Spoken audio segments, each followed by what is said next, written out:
All-Star games before he retired in 2016. I want to bring in NBC Sports host Mike Tirico. He joins us by phone now. Mike, I don't think we can overstate what a legend Kobe Bryant was. No, Kate, certainly not. And everyone in the sports world, not just the folks who've been in the basketball world, are just shocked by this news. Kobe retired from the NBA in 2016. He's the fourth all-time leading scorer. He was the third all-time leading scorer until yesterday. LeBron James passed his mark yesterday. And Kobe tweeted out his congratulatory remarks towards LeBron.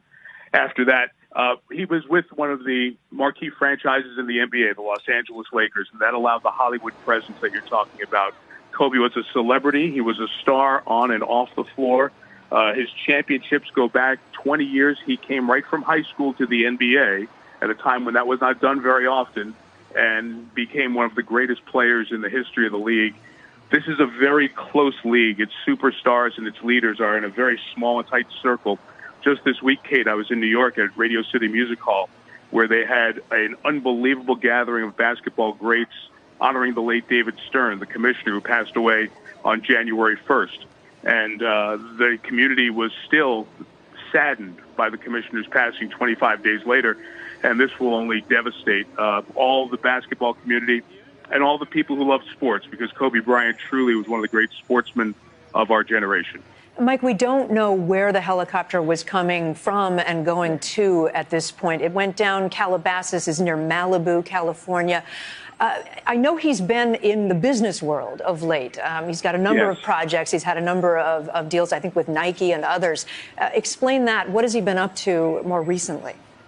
Sure. He retired in 2016, Kate, and even on the day of his final game that I had the chance to broadcast, he scored 60 points in that game. Most that anybody scored in the NBA that year as an individual. Kobe was taking meetings that morning near his house, near his office, which was not near downtown Los Angeles, yet because of the 20 years in LA and the notorious traffic in Los Angeles, Kobe, as he got later in his career, would commute from his home, where he had an office nearby, and would commute via helicopter downtown to Los Angeles, where they played at the Staples Center, or to do other things. So Kobe's helicopter has been in use for several years. Some had referred to it as Kobe One, a la Air Force One, right. His personal helicopter for commuting downtown to Los Angeles to avoid the traffic. So when I heard the news Kobe Bryant helicopter, he put together right away, that is something he had used often. And talk more about his career. I mean, you've already hit on the highlights, but this was a special player. 2 Olympic gold medals, 5 NBA championships. In his 20 years, he was an all-star 18 times, which is the second most in the history of the league, and as I said, was fourth in points.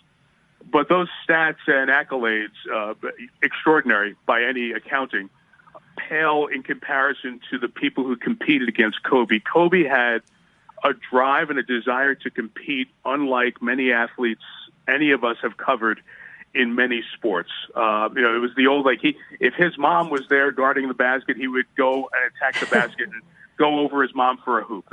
That was Kobe. He had he was nicknamed the Mamba, and it was known as a Mamba mentality. And you've seen him talk about it to many athletes in various sports, ranging from other NBA players to teammates to college basketball players and women's college basketball players of the current day. They all have been inspired and in some way pushed by Kobe Bryant's mentality to be that extra level of great. And you've been showing the pictures of Kobe here on the screen, and one of them is with his daughter. His daughter is one of the 4 daughters, was a very good young basketball player, and we've seen lots of shots at NBA games the last 2 years of Kobe talking basketball and other things with his daughter, and that's just one of many heartbreaking aspects of this unbelievable story. Unbelievable. We didn't believe it in the newsroom when we first started hearing reports, Mike. A wife, Vanessa, and 4 daughters. Just to note, NBC News has just confirmed the passing. We're no longer attributing this to the LA Times. NBC News has spoken with the city manager of Calabasas, California, confirming Kobe Bryant died in a helicopter crash. You see the wreckage burning there in the background of that shot. This was about 10 a.m. Pacific time, so that's about 1 p.m. Eastern time. today on a Sunday. Mike, what will happen now? Are you hearing yet from any giants, other giants in the world of basketball or sports? I assume there'll be an outpouring of grief. There will be, Kate, as is the case in 2020. This news often transfers around the country much quicker than it used to because of social media, and just seeing the reports and comments of some on social media, it's complete devastation emotionally for so many people who were inspired by Kobe. And undoubtedly, as you watch not just NBA games, but I think games in any sport over the next 4, 5, 6 days, you will see emotional tribute. You'll see Kobe's number, either number 8 or 24. He wore both in his career. You'll see them on sneakers. You'll see players wearing them if they can. You'll see displays of emotion and signs and, of course, moments of silence. I think not just in the NBA or college basketball, but sports all over the country as we go through the next few weeks. And certainly the sports world will be in mourning because at age 41, Kobe had so many things beyond basketball that was part of this life, including being a dad to those 4 girls as well. So young. Mike Tirico, will you stay with us on the phone if you don't mind? I want to go to some sound that we've just been able to turn around. This will be sound you'll hear from L.A. County's fire department, their public information officers, describing what happened to this helicopter. Still early on in this incident, we received a call just before 10 a.m. this morning, L.A. County Fire Dispatch, of an aircraft down here in the Malibu area right off of Los Virgenes. It's essentially Calabasas, right off of Los Virgenes Road here. And apparently some folks were out here mountain biking this morning and saw an aircraft in distress that went down into the hillside. This was a helicopter. It's been confirmed that it was an S-76 Sikorsky helicopter. And unfortunately, there were no survivors. Again, we're here at NBC News in New York. I'm Kate Snow, and we're reporting on the tragic death of Kobe Bryant, killed in a helicopter crash, along with 4 other passengers. We don't yet know who those 4 other passengers were. I want to go back one last time to Mike Tirico before we go back to sports. Mike, of course, is our sports anchor. Mike, this is a person who, to me, seemed like a mentor to others, seemed to really care about the future of the sport. Kate, that was definitely part of the final chapter of Kobe Bryant as a player and then emerging into as a businessman over time here. There were times, go back to when he and Shaquille O'Neal, in the year after Michael Jordan won 6 titles in 8 years, the next 3 years were dominated, a 1-year space in between, by 3 consecutive titles with Shaquille O'Neal and Kobe Bryant. And a lot of the story was after that, could they get along together and that they were maybe too big for each other.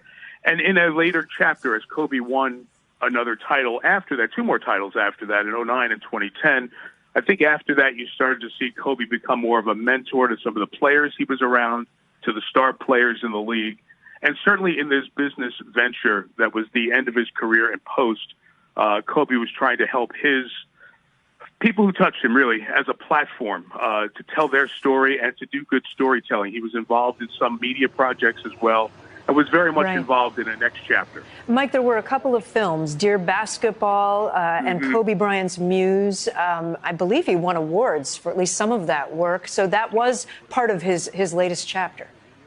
That is correct. And that's what I was referring to when we discussed the next chapter of his career involving some production. He ended up winning an Oscar for one of the awards that he ended up winning, one of the films, the short film Dear Basketball, which was essentially a poem that he put, and that really did explain his incredible connection to the game and where that passion derived from that we saw on the basketball floor for 20 years.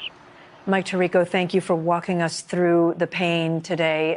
Such a horrible news that we have to share with America. I appreciate you being with us on the phone. I know we'll see you again probably on Nightly News this evening. Thank you.